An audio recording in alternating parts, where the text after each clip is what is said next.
The job paid $22 an hour. Free housing, no people around, just sit in a tower and watch animals through a thermal camera. Sounded perfect. What they didn't mention was the thing that comes out every night. It walks like a person, moves like a predator, and the thermal screen goes completely black when it gets close. What I saw on night 3 is why nobody lasts more than a few months out here. 6 months ago, I was stocking shelves at Lowe's. Same customers, same complaints. Same fluorescent lights buzzing overhead. My manager kept telling me I had potential code for, "You're wasting your life here, but we need you anyway." One night, scrolling through job boards at 2 a.m., I found it, Wildlife Monitor, Yellowstone National Park, $22 housing included. Minimal human contact. Minimal human contact sold me instantly. Applied at 2:17 a.m. Got a call back by 9. The interview felt off. Standard questions at first. Experience with animals, comfort with isolation. Then it shifted. Do you have close family? Anyone checking in on you regularly? How do you handle being completely alone? She circled something on her notes when I said no to the family question. At the time, I thought she was checking reliability. Now I know she was checking who would be missed. The drive took 6 hours. Cell signal died around hour 3. Radio stations faded into static. Just me, the road, and mountains that seemed to lean inward the deeper I went. A ranger met me at the park entrance. Name tag said Stu, didn't shake my hand, barely looked at me. Follow close. Roads get confusing out here. His truck turned off the main path 20 minutes in. No signs, no markers, just dirt and trees pressing in from both sides. We drove for another hour. The forest changed. Trees grew taller, shadows stretched longer even though the sun was still up. My GPS showed nothing but blank space. Stu's brake lights flashed red. We stopped in front of a fire tower, rust climbing up the metal legs, windows dark. He stepped out, pulled 2 bags from his truck bed. "This is you." That was the moment I realized. If something happened out here, nobody would know. Stu handed me a key ring. 3 keys, no labels. Someone's still inside. He'll show you the setup. Wait, someone's still here? Stu was already back in his truck. You're replacing him. Engine started, dust kicked up, gone, and then I met the guy I was replacing. The door was already open inside. A guy sat at a desk, mid-30s, unshaven eyes locked on a thermal monitor. Didn't turn around when I walked in. "You the new guy?" "Yeah, doesn't matter." He stood up. "Darren, I guessed." His name was never officially mentioned. Moved like someone who hadn't slept in days. 3 rules. Write them down if you need to. He pointed at the thermal screen. 1. Watch this between midnight and 4 a.m. every night, no exceptions. 2. Don't go outside after midnight. Not for anything. Not even if you hear someone calling your name. He pulled a folded piece of paper from his pocket, handed it to me. 3. Read this when you're alone. The paper felt warm, like it had been in his hand for hours. That's it. His eyes met mine for the first time. That's it. He grabbed a backpack from the corner, moved toward the door. "Wait, you're leaving right now?" "Yeah.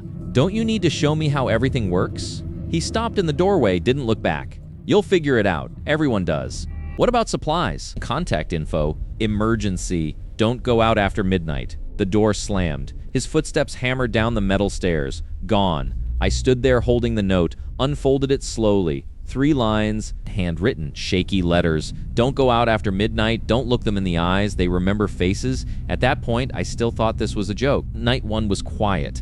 I figured out the equipment fast. Thermal camera rotated 360 console showed heat signatures in white against black. Deer appeared around 10 p.m. Glowing white shapes moving between trees. Elk came through around 11. Bigger, slower. Everything looked normal. Midnight hit. Nothing changed. I watched the screen until my eyes burned. Saw rabbits. A fox. Something that might have been a bear. 4 a.m. arrived. Still nothing. I wrote it off as paranoia. Darren probably went crazy from isolation. Night 2 felt the same. Animals moved through. Heat signatures bloomed and faded. The forest breathed with life, boring, honestly. I started bringing books, made coffee, fell into a routine. The tower became comfortable. A small bed in the corner. Mini fridge. Enough space to exist without feeling trapped. Days blurred together. Wake up, hike a little, eat, wait for midnight. The park was beautiful during daylight. Rivers cutting through valleys. Mountains framing everything like a postcard. But nighttime felt different. The forest wasn't empty. It just felt like something was choosing not to show itself. By night 5, I stopped checking the note. By night 7, I almost forgot about the rules. Then night 8 happened. Midnight came like always. I rotated the camera, checked the usual spots. Deer near the creek, raccoons by the fallen log. Then something moved at the tree line. 3 shapes, white on the thermal, roughly wolf-sized. I leaned closer to the screen. They weren't moving like wolves. Wolves run low, shoulders rolling, heads down when they hunt. These things stood too tall, upright. Almost I zoomed in, their legs bent wrong, joints angled like a person crouching. One of them tilted its head, slow, deliberate. Not how animals move when they're curious, how people move when they're thinking. My hand hovered over the radio. Should I call Stu? The middle one took a step forward, smooth, controlled, no sniffing the ground, no ears swiveling for sound, just walking. The other 2 followed. They formed a line. Perfectly spaced. That's when I realized they weren't moving like animals. They were standing like people. I held my breath. The one in front stopped, turned its head, slowly, directly toward the tower, directly at me. The thermal camera couldn't show eyes, just heat, but I swear it was looking right at me.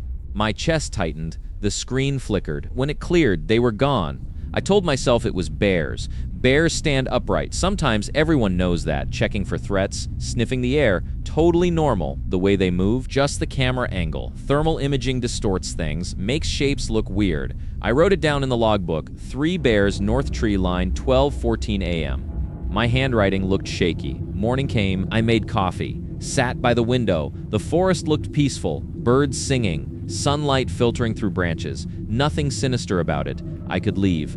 Pack my stuff. Call Stu. Say this wasn't working out. But I didn't. Rent was paid. Food was free. The job was easy money. Plus I wanted to see them again. That thought scared me more than anything else. Why did I want to see them again? Curiosity, maybe? Boredom. Or maybe isolation does something to your brain, makes you crave anything unusual just to break the routine. I stayed night 9, nothing. Night 10, just deer and elk. Night 11, a fox digging near the south fence. I started to relax. Maybe it was a one-time thing. Then night 12 arrived. 2 a.m., I was half asleep. Coffee cold in my hand, a sound woke me. Knock, knock, knock, 3 times on the door downstairs. I froze. The knock came again. Knock, knock, knock, slow, deliberate, human rhythm. My eyes shot to the thermal monitor. Nothing at the base of the tower. No heat signature, no shape, nothing. The knocking stopped, silence pressed in. I stood up, moved to the window. Moonlight lit the clearing below. Empty, my heart hammered. Another knock. Closer, this time like it climbed the stairs. I checked the monitor again. Still nothing. Whatever was down there wasn't warm, wasn't alive in a way the camera could read. The knocking moved higher, step by step, following the staircase. I backed away from the door, grabbed the radio, hands shaking. Stu, you there? Static. Stu, something's outside. More static. Then his voice crackled through. Stay inside? What is it? Doesn't matter. Stay inside. It'll move on. The knocking reached the top. Right outside my door. 3 more hits, louder now. I stared at the handle. It didn't turn, didn't rattle, just stopped. Breathing. I heard breathing. Not heavy, not loud, soft, controlled, like someone standing there waiting. My hand tightened on the radio. Stu, don't open it. I wasn't planning to. The breathing continued, then sniffing. Long, slow inhales at the bottom of the door. Drawing air in, testing. My skin crawled. Minutes passed. Felt like hours. The sniffing stopped. Footsteps moved away down the stairs. Slow, casual. I ran to the window, looked down. Nothing. Checked the thermal. Still nothing, but the forest changed. Trees swayed. No wind, shadows shifted too fast. Something moved out there. Something cold. I grabbed the radio again. Stu, it's gone. Silence. Stu, the radio crackled. Good. Get some sleep. Sleep? Was he serious? What was that? Doesn't matter. It was at my door, sniffing. The thermal didn't pick up anything. I know his voice stayed flat. No surprise, no concern, you know. Yeah, then what is it? Static filled the line. Stu, something that lives here. Same as the elk. Same as the bears. That wasn't an animal. Didn't say it was. My throat tightened. How long has this been happening? Long time. And nobody does anything. He exhaled, long and tired. We do what we can. You do your part by staying inside my part. Watching, reporting, not interfering. The line went quiet. Stu, get some sleep. You're fine. Click. He was gone. I stared at the radio. He didn't ask what it looked like. Didn't ask where it went. He already knew. This wasn't new. This was routine. I didn't sleep. Sunrise came. I made coffee, hands still shaking. The tower had a filing cabinet in the corner, old metal, rusty hinges. I'd ignored it for 2 weeks now. I pulled it open, files inside personnel records, maintenance logs, incident reports. I flipped through them, names I didn't recognize, dates going back years. Then I found the employment records, wildlife monitors, my position, 23 people in the last 8 years. I did the math. Average stay, 4 months. Some lasted 6 weeks. One guy made it 11 months. Most quit without notice. I checked the exit interviews. Blank. Every single one. No forwarding address, no contact information, just gone. I found Darren's file, hired 9 months ago, left 3 days before I arrived. His notes were scribbled in the margins. Heard voices 2 a.m. Footsteps on stairs, nothing on camera. They know I'm watching. The last entry was dated the day he left. Can't stay. They're waiting. I closed the file, opened another. A woman named Sarah. Lasted 2 months, her notes were worse. Saw them circling. 7 of them, not wolves. Not bears. They're guarding something. The word guarding was underlined 3 times. I kept reading. More names, more notes, same patterns, knocking, circling, cold shapes on thermal. One guy wrote, "They don't hunt, they patrol." Another, "Something's underneath, I can feel it." The oldest file belonged to someone named Marcus, hired in 2015, left after 3 weeks. His final note was a single sentence. They didn't quit, they didn't transfer, they just stopped existing. I stared at the page. My name would be in here someday. Another file. Another person who vanished. I started watching differently, not just looking, studying. Every night between midnight and 4, I tracked their movements. They appeared at the same spots. North tree line, east ridge, south clearing. Always 7 of them, never 6, never 8. 7, they moved in formation, spaced evenly, like points on a compass. I mapped it out on paper. Drew circles where they appeared, connected the dots. A pattern emerged. They weren't wandering, weren't hunting. They were positioned, surrounding something. The center point fell roughly 2 miles northwest. Deep forest, no trails. I checked the park maps. That area was marked restricted, no reason given. Just a red zone with no access printed across it. I radioed Stu. "What's in the northwest zone?" "Nothing." "Then why is it restricted geothermal activity?" "Ground's unstable." "That's it. That's it." He was lying. I started timing them. They appeared at 12:14 a.m. every night. Exact same time, stayed until 3:47 a.m., then vanished. Not walked away, not ran off, just gone. 1 second on thermal, next second, nothing. I re-watched the footage frame by frame. No movement between disappearing and gone. They blinked out of existence. On night 17, something changed. They didn't just stand there. One of them moved. Stepped toward the center, the other shifted. Adjusted their spacing, maintaining the circle, like they were rotating positions or relieving each other. A guard shift. I grabbed my notebook, wrote it down. Not patrolling territory, positioning around something. My pen hovered over the page. I added one more line. They weren't circling territory. They were maintaining something. The question burned in my mind. What were they surrounding, and why did it need 7 of them every single night? I looked at the map again. The center point stared back. Whatever they were guarding was underneath the ground. Night 21. I made a decision. Stupid, probably, but sitting in that tower was driving me insane. I needed to see it. Whatever they were guarding, I waited until 4 a.m. after they vanished. Grabbed a flashlight, compass, map, left the tower. The air felt wrong immediately too. Still, no wind, no animal sounds, just silence pressing against my ears.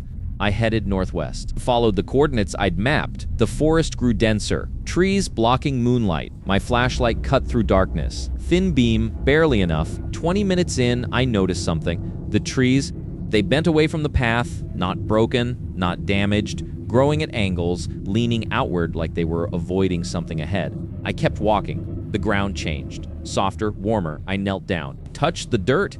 Heat radiated through my glove, not surface warmth, deep heat from below. Geothermal activity, that's what Stu said. But this felt different, alive somehow. I stood up, moved forward. The trees thinned out. A clearing appeared, circular, perfectly round. Nothing grew inside it, no grass, no moss, just bare earth. Dark, almost black. I stepped to the edge. The heat intensified. Sweat dripped down my back despite the cold night air. I aimed my flashlight at the center, a crack, long, jagged, running through the ground like a scar. Steam rose from it, thin wisps curling upward. I moved closer. The crack was deeper than I thought. My light couldn't reach the bottom. Just darkness, endless. I knelt beside it, listened. Sound came from below, faint, rhythmic breathing. Not wind through a cave, not steam venting. Breathing the ground, pulsed up, down, slow, steady, like lungs filling and emptying. My hand hovered over the crack. Heat poured out, thick, humid. Something was alive down there, something massive. The forest around me felt like it was holding its breath. Trees leaning away, animals staying gone. This was what they were guarding. Not a place, a thing, and it was waking up. I should have left, run back to the tower, packed my bags, called Stu, but I didn't move, couldn't. The breathing pulled me in, slow, ancient, patient. I leaned closer to the crack, peered down into the darkness. My flashlight beam disappeared into nothing. How deep did this go? Miles further, the heat wrapped around me like a living thing. Wet, thick, wrong. I pulled back.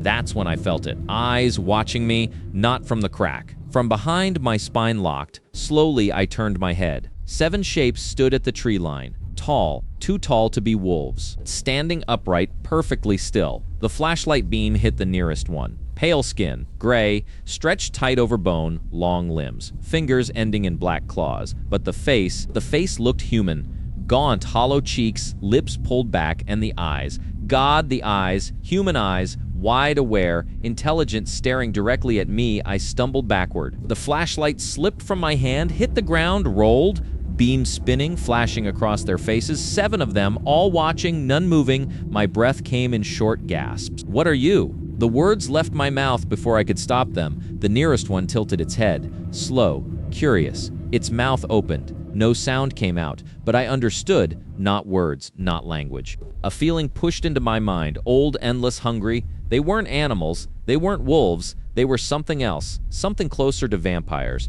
My legs finally worked. I ran, crashed through branches, tripped over roots, didn't look back. The forest blurred around me, my lungs burned. Tower lights appeared through the trees. I burst through the door, slammed it shut, locked every bolt, collapsed against the wall, breathing hard, heart hammering. The radio crackled. You went out there, Stu's voice, flat, knowing. I grabbed the radio. What are they? Guardians? Guardians of what? Silence stretched. Something older than the park, older than the mountains. And they just live here. They feed here. My blood went cold. Feed on what? Whatever's below the breathing, the heat, the pulse. It's alive, in a way. What does that mean? Means it's been sleeping a long time. And they keep it that way. I stared at the floor. They weren't hunting me. No, they were just watching, making sure you didn't interfere. My hand shook, and if I had, the line went dead. I didn't leave the tower for 3 days. Watched the monitors, ate canned food, barely slept. They came every night, same positions, same timing, but now I understood. They weren't guarding it. They were feeding on it. The heat, the pulse, the breathing, whatever was down there, it sustained them, kept them alive, ancient, endless, hungry. Stu's words replayed in my mind. Something older than the mountains. How long had this been happening? Decades? Centuries longer? I pulled out the old files again. Read every note, every scribbled warning. One entry caught my attention. A monitor from 1987. His handwriting was neat, careful, they don't age. Saw the same one my predecessor described, identical scar on its left shoulder. Same ones. For 40 years, maybe longer. I looked at the thermal monitor. 7 white shapes, evenly spaced, standing vigil, feeding, my stomach twisted. What did that make me? A witness? A warden? Or just another piece in a system I didn't understand? I radioed Stu. Why do you need monitors here to watch? But why? You already know they're there. He paused. We need to know if the pattern changes how? If they stop coming, if the number shifts, if the thing below wakes up, and if it does, then we have bigger problems than you or me. The line clicked off. I sat in the dark, watching shapes circle something I couldn't see, feeding on something I couldn't name, and I realized I wasn't here to protect the park. I was here to make sure nobody found out what lived beneath it. Week 6, something changed, not out there, in me. I stopped eating as much food, tasted like cardboard meat, made me sick, but the heat felt good. I started opening windows at night, let the warm air drift in. It smelled like earth, like deep caves, like something sleeping. My sleep schedule flipped, awake all night, eyes glued to the monitor, asleep during the day. Curtains drawn. Sunlight started bothering me, too bright, too sharp. I wore sunglasses inside, my nails grew faster, had to cut them every other day. They came back harder, sharper. I stopped looking in the mirror. Didn't like what I saw. Pale skin, dark circles, hollow cheeks, I looked like them. Week 7, the knocking came again, but this time I wasn't afraid. I stood by the door, listened to the breathing on the other side. Slow, steady, familiar. My hand touched the handle, almost turned it. Almost I pulled back. Not yet, the thought scared me. Not yet. What did that mean? I radioed Stu. How long do people usually last? 4 months. Give or take. What happens to them? Silence. Stu? They leave. All of them. Most. And the ones who don't? The radio crackled. They stay. My throat tightened. Stay where? Out there? I looked at the monitor. 7 shapes. Always 7. How many were monitors? He didn't answer. Didn't need to. I understood. The circle wasn't born complete. It was filled over time. One by one, people who stayed too long. Watched too close. Fed on the heat until they became part of it. My hands trembled. I checked my reflection in the black monitor screen. Eyes staring back. Wide, aware, hungry. Food didn't matter anymore, but warmth did. The heat rising from the crack, the pulse beneath the ground. I craved it, needed it. The forest was calling, and I was starting to listen. Tonight is night 58. 2 months. Exactly. I haven't called Stu in a week, haven't eaten in 3 days. Don't need to. The warmth feeds me now. I can feel it through the floor. Through the walls, pulsing, breathing alive. My replacement arrives tomorrow, young guy, early 20s. Stu told me his name. I already forgot it, doesn't matter. He'll learn the same way I did. Watch. Wait. Change. I packed my bags this morning, set them by the door, but I keep looking out the window. At the tree line, at the shapes moving between the shadows, 7 of them. Always 7. I've been counting for weeks now, watching their positions, studying the pattern. There's a gap. Small, easy to miss. Between the northwest point and the north point, the circle isn't perfect. It should be 8, not 7. 8. I checked the old maps again, traced the geometry. The space is waiting, has been for a long time. My nails are black now. Sharp enough to cut paper without trying. I don't feel cold anymore. Don't feel heat either. Just neutral, empty, hungry for something I can't name. The sun is setting. Midnight is 4 hours away. My bags are still by the door, but my boots are on. And I keep staring at the forest, at the gap in the circle. The thermal monitor flickers. 7 shapes appear right on time. One of them turns toward the tower, tilts its head, waiting. I stand up, walk to the door. My hand rests on the handle. The note is still taped to the wall. Don't go out after midnight. Don't look them in the eyes. They remember faces. I smile. They already remember mine. The handle turns. Cool metal. Familiar. The door opens. Night air rushes in. Warm. Thick. Perfect. I step onto the platform, look down at the stairs. 7 pairs of eyes look up, waiting. There are 7 of them out there, always 7, but the circle isn't perfect. There's a gap, and recently, I've started feeling like it's meant for me. I take the first step down.